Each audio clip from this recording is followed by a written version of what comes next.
Charlie Benante, Phil Anselmo, Kerry King, Metal Masters.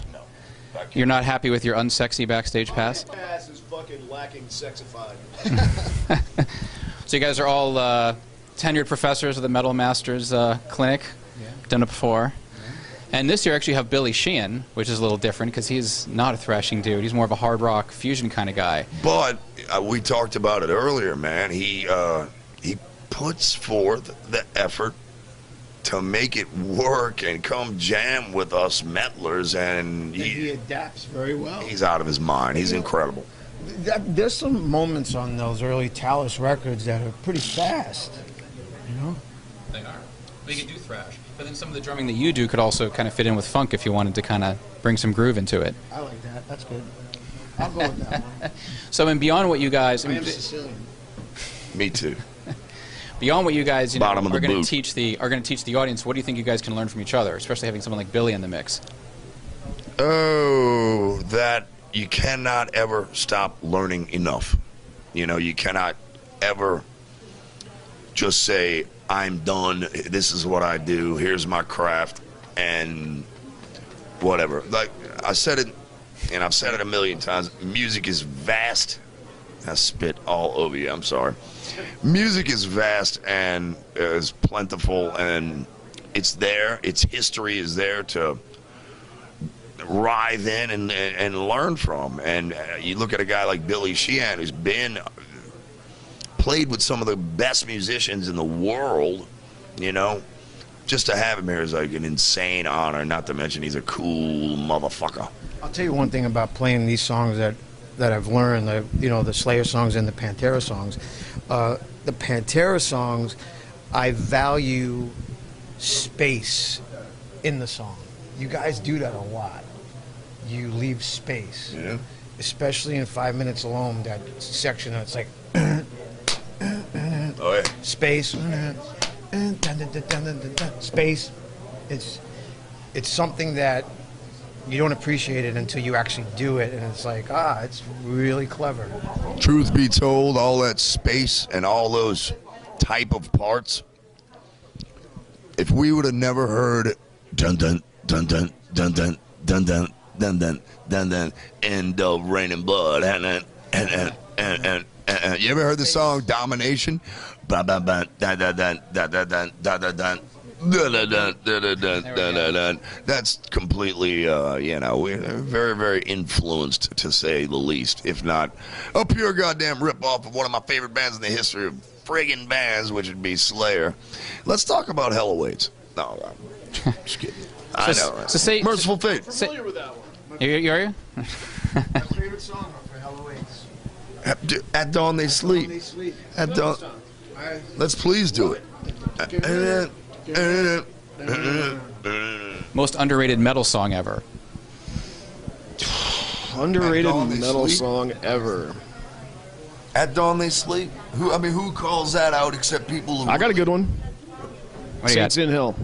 Which one? Saints in Hell. Yeah, that's a great one, Priest. Hocus pocus by focus. I would say the most underrated metal song, I'd probably have to say The Sinner. Murders in the Rue Morgue. Ooh, It's a good one. It's so Excellent. fast and furious, and it's just That whole record. relentless. They're responsible for thrash metal. Maybe. Say you guys were going to be like in a power trio and not play metal. Say you started do something radically different. What do you think you would do and why? Carrie's looking at me like I'm crazy. You handle this. I got nothing. What would I do if you don't let me play metal? What the hell am I gonna do, man? Do any comedy? Comedy. Do like a metal yeah. comedy tour? That would be funny as fuck. You know what we ought to do? Start an NFL, like a football band. This next song is called First and 10.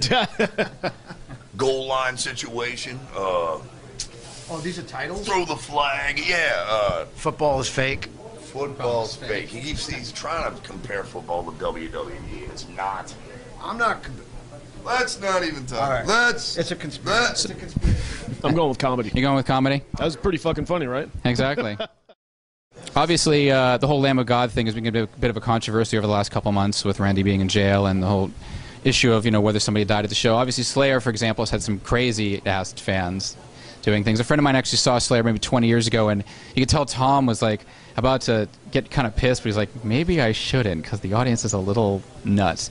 Do you guys ever worry at your own shows that this is going to change the nature of metal shows in the future if this gets into a bad situation? You know, realistically, it sounds like something that should have happened here because America does stupid shit like that, and you can sue anybody for anything. It really struck me. Nobody's responsible for any action. Yeah, it struck me funny as hell because, you know, I expect Americans to say, "Oh, this guy touched me. You know, I'm going to sue him because we're sue happy here."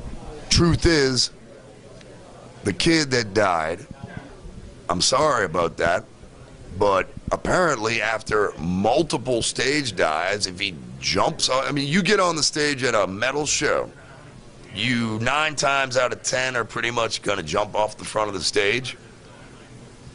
He hits his head on the ground.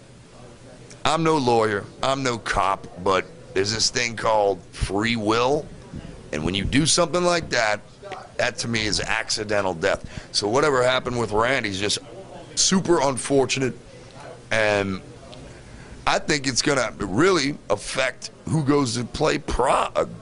Honestly, you know, who's going to want to go play Prague? That isn't an extreme metal band where the kids are going to go friggin' nuts, you know? Yeah, I like Prague, too. Absolutely. That's where we did the Jaeger commercial. Like Lemmy, for example, isn't a fan of mosh pits. He thinks if you incite crowds to do things. Okay. Here we go. In 1984 or 5, I went and saw Agnostic Front and Motorhead in New Orleans, my hometown. And Motorhead got through about 3 songs, and Lemmy had his teeth smacked by his microphone because kids were going absolutely friggin' berserk, and I was one of them. And he got pissed off, grabbed the microphone, and slammed it into this dude's face. His whole eye swole up. Ow. The kids went outside, trashed the whole bus, broke the windshield, yanked.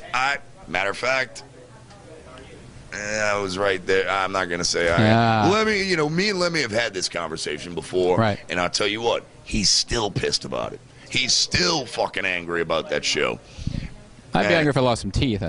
Well, he just didn't like it. He did not like the fucking fact that kids were getting up and bumping his fucking microphone, and he's like, let us play songs. And he walked off the stage at one point, came back on. You know, to me, I'm not Lemmy. I can't think for anybody, but, you know, think about right there in that early 80s when circle pits and stage diving became this phenomenon. I don't know if that Motorhead was ready for it. I don't know if that they were going to be acceptable. Because go back a couple years, go look at like the Exodus Slayer Venom thing. What was that called? Studio 54? Yeah, Studio 54. Kids are just standing there headbanging to the music. That's all you see is headbangers. And then the crossover between hardcore and metal was prominent, and it was going to happen. It was going to happen. And I think it was just an unfortunate situation with Motorhead in New Orleans because kids were coming to be in pits, and it was one of the most insane things, most impressionable things in my life as a young guy. Me and Mike Williams singing for I Hate God were at that show. We were both kids, and this circle pit was a swirling mass of awesomeness, and Motorhead just did not get it. So, you know, it was a real unfortunate thing. And the last decade was sort of what I call the decade of karaoke. It was sort of American Idol, Guitar Hero. Oh, don't even get me started. That's American as far as musicianship, do you think that we're going to start? You think we're going to start getting back to people really wanting to play and not just miming what's going on? I don't know. What do you think, Kerry? I don't know. What are we addressing?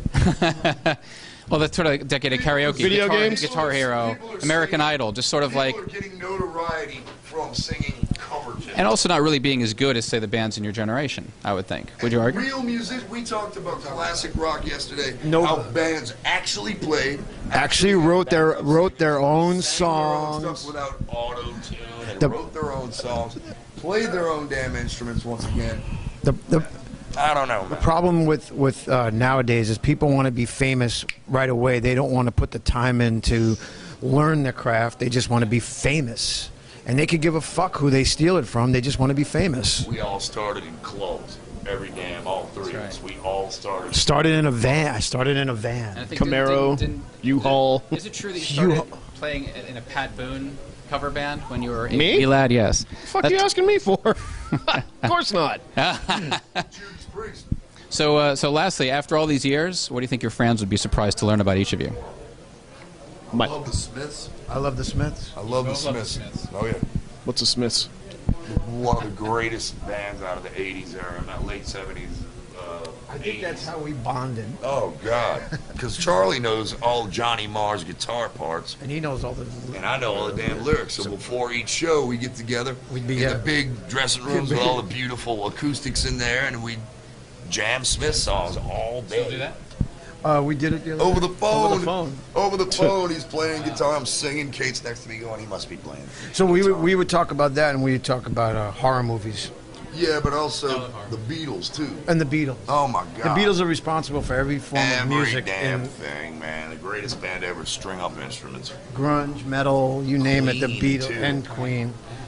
And what about you, Kerry? What surprising thing will we learn about you? I'm a sweet guy. He is. He's a sweetheart.